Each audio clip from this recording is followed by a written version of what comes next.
2시간씩 기다려야 들어갈 수 있는 SNS 하플이 된 미군 장교 숙소 5단지. 금단의 구역이었던 용산 미군기지가 지난해 8월부터 시민들에게 개방될 수 있었던 이유는 용산기지를 미군으로부터 반환받아 용산공원으로 만들겠다는 계획 덕분이었습니다. 이후로 국가공원으로 추진되고 있는 용산공원은 국내 최대 공원이 될 예정입니다. 해당 부지는 관련법상 전체를 100% 공원으로만 조성해야 하지만 지난 8월 강병원 더불어민주당 의원이 일부 부지에 택지 활용이 가능하도록 예외 규정을 두는 용산공원 조성특별법 일부 개정 법률안을 대표 발의했습니다. 법안의 내용은 용산 미군 반환부지 전체 면적 중 약 20%인 60만 제곱미터를 활용하여 공공주택을 짓자는 것입니다. 강 의원은 용적률을 1000%까지 상향할 경우 무려 8만 가구를 지을 수 있다고 주장했는데요. 해당 법안이 발의된 후 용산공원을 둘러싸고 주택 공급 파문이 일기 시작했습니다. 용산공원의 활용을 둘러싼 논쟁이 계속되는 가운데 용산공원 기본정비 계획의 연구 책임자가 거듭 반대 의견을 내고 있어 관심을 모으고 있습니다. 주인공은 서울대 조경지역시스템공학부 배정환 교수입니다. 그가 이토록 용산공원 주택 공급안에 거친 반대 의견을 내는 이유는 무엇일지 이야기를 들어봤습니다. 금년 봄 정도였나요? 더불어민주당 경선할 때 그거 기점으로 해서 그런 이야기가 많이 나왔잖아요. 지어서도 안 되고 지을 수도 없는 너무 많은 이유가 있는 것 같아요. 일단 몇 가지를 좀 요약해서 보자면 첫 번째는 이미 어느 정도 국민적인 합의와 사회적 동의가 이루어진 사항인 것 같아요. 용산공원을 만든다는 거는. 용산공원 논의가 처음 나온 게 1990년이거든요. 한미 간의 양해각서가 체결돼서 기지가 돌아온다라는 이야기가 있었는데 그 당시에는 사실은 공원으로 만든다는 게 대세는 아니었어요. 그 주택 공급하자는 쪽도 많이 있었고 또 때로는 더 적극적으로 상업적인 개발을 하자는 의견도 있었고 공원을 만들자는 의견도 있었고 이게 좀 팽팽했는데 사그라들었어요.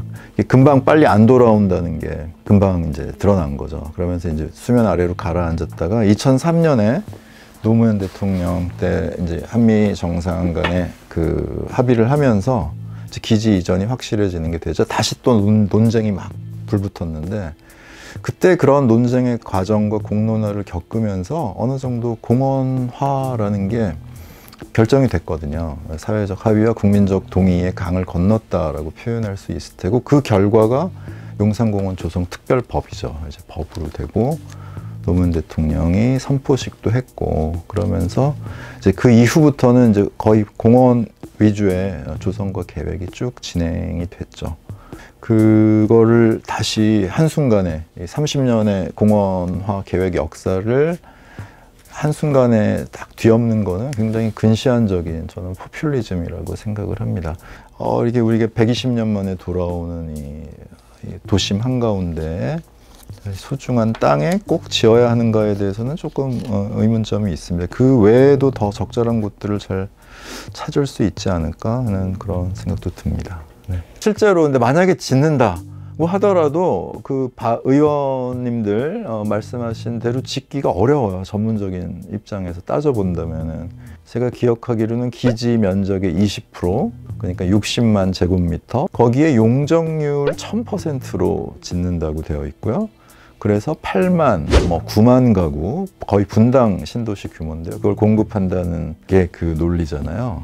어마어마합니다. 그 8만, 9만이라는 숫자 자체가 일단 어마어마하고요. 분당의 인구가 60만 제곱미터에 살 수가 없어요. 불가능합니다.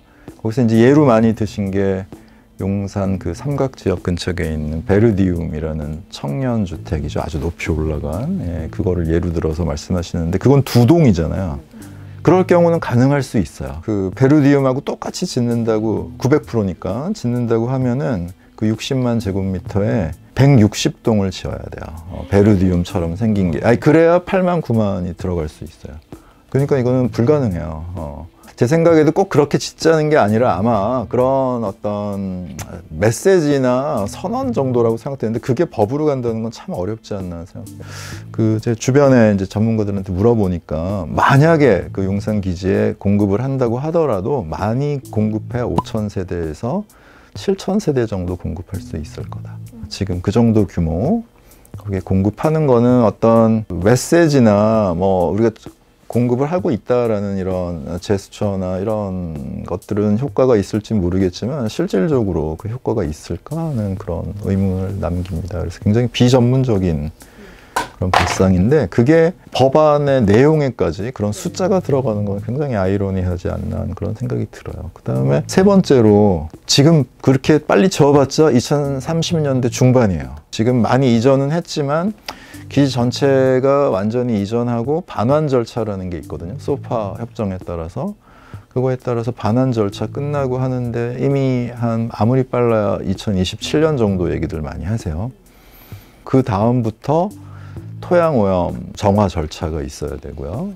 한 2030년 정도 돼야 공사 시작할 수 있고 공원 만든다면 그러니까 아파트를 짓는다고 하더라도 2030년대 초반 빨라야 그러니까 지금 2020년대 초반에 아파트 값 상승과 이 주택 가격 폭등을 2030년대에 어떻게 잡을까 하는 특이한 부분이 있죠. 분들이 굉장히 많은데 네. 그거에 대한 교수님의 생각도 궁금합니다. 너무 많습니다. 지금 주택이 없는 게 아니라 이미 너무 많죠. 그리고 한 2000년대 초반부터 지금까지 굉장히 많은 주변에 초고층 아파트들이 많이 들어섰고 아시다시피 수성구나 유엔사에도 곧 아파트가 들어서겠죠. 또 기지 서측, 공원 서측은 국제 업무단지 뭐 이런 것 등등으로 해서 이제 굉장히 많은 복합 상업시설 이런 것들이 쭉 들어설 겁니다. 그래서 활력이 없을 수 없는 그런 공원이 될 거예요. 예, 예. 이 혜택은 정작 주변에 살고 있는 주민들만 누리는 게 아니냐. 네.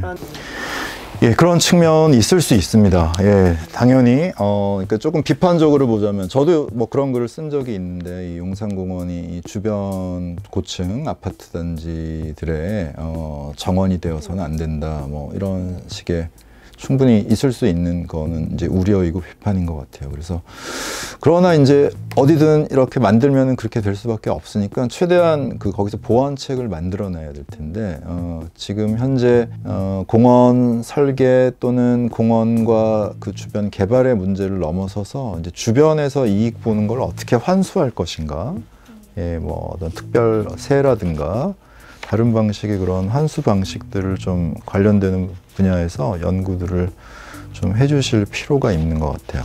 광역 교통 체계 같은 것들을 좀 잘 마련하고 여러 지하철역 또는 버스 정류장 뭐 이런 등등을 용산공원으로 어프로치를 잘 할 수 있게 하는 그런 계획들이 좀 필요한 것 같습니다. 통과되어서 실행될 가능성이 있다고 생각하시는지 교수님의 견해. 저 낭만적으로 생각하는지 모르겠지만 통과 안 되리라고 생각됩니다. 그러니까 통과되기에 의미 면에서도 정당성 면에서도 뭐 충분하지 않고 아까 말씀드린 것처럼 또 실제적인 면에서 실질적인 실효성 면에서도 그렇게 할 수가 없거든요. 예. 한 5,000세대 공급하자고 지금까지 30년 흘러왔던 용산공원 논의를 무너뜨리는 거는 국민적으로 별로 환영을 못 받지 않나. 법 자체가 지금 굉장히 포퓰리즘에 가까운 그런 법안이 아닌가 그런 생각이 듭니다.